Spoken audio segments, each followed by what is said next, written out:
Administration is failing my child and many other children. My child was assaulted 2 times at Georgetown Middle School, 6th grade and now 7th grade. Learning is hard enough this year without him having to face that as well. Administration has had complaints of disruptive behavior, and they don't give the punishment that is deserved for this type of behavior. These kids know that nothing is being done, so they don't care. They know if they assault another child, the punishment is minimal. 3-day suspension for assault is a complete joke to me. They continue this behavior until someone is hurt. My son was beaten in his head and his face. He had knots on both sides of his head as big as lemons. His mouth was so busted open to the point his wires had to be replaced in his braces. Administration blamed him for not coming to them because he was being harassed about his potato chips. Really? Didn't seem important. Had he known he was going to be assaulted over his food, he would have gladly handed them over. He was also blamed for asking a girl a question. He never made a derogatory remark. He again was blamed for what happened because he stood up and looked to see who made a threatening comment to him. He never raised his hand. He never said a word. Mr. Hillman and Miss Wilson do a poor job at your middle school.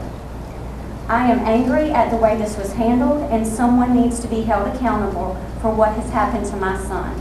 There are also videos of the incident. Cyberbullying is happening now because of the kids videoing, several kids. I was also told by administration they have no way of knowing who did that.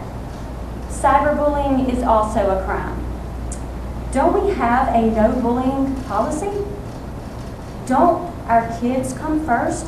What is happening to our system? I will not stand down. I will not stop until administration is held responsible for this. I hope there is an investigation. I will provide videos and also provide recordings of a meeting that was held with Mr. Hillman and Mrs. Wilson. I requested a meeting with them and 2 witnesses, 2 teachers that should have been at that meeting. And Mr. Hillman, he excused them from that meeting. People that were there for me to talk to that tried to help my child were dismissed. So I didn't get to ask them what they did for my child that was assaulted. I fear my child will not be safe at your school. I fear that the next time could be worse. There will not be a 3rd time. Molly Spearman has been contacted. Molly Spearman has a copy of the video where my son was assaulted. I was assaulted at Georgetown Middle School, and I just wanted to tell y'all what I told Mr. Hillman and Ms. Wilson. Thank you. I wanted to be here today to voice my opinion. I was assaulted at your school for no reason. I should feel happy, healthy, and safe at school. I now fear violence, bullying, and humiliation. I was told that I was at fault for what happened to me. I was told that I provoked this to happen. I was told that I made a derogatory remark to someone and stood up, not saying anything and not raising my hands to anyone. I was told that I was the cause of being assaulted. I was assaulted because administration failed to protect me twice. Administration is at fault for what happened to me.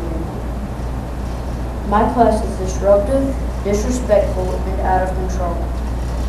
I'm not going to be punished or made to feel I did something to cause this. And just actually, I sat him down to let him know what all these meetings were. Assault and battery is the combination of 2 violent crimes. Derogatory means showing a critical or disrespectful attitude. I did not have a disrespectful attitude. Negligence means failing to take proper care in doing something. Mr. Hillman and Ms. Wilson were negligent in protecting me. Thank you for your time.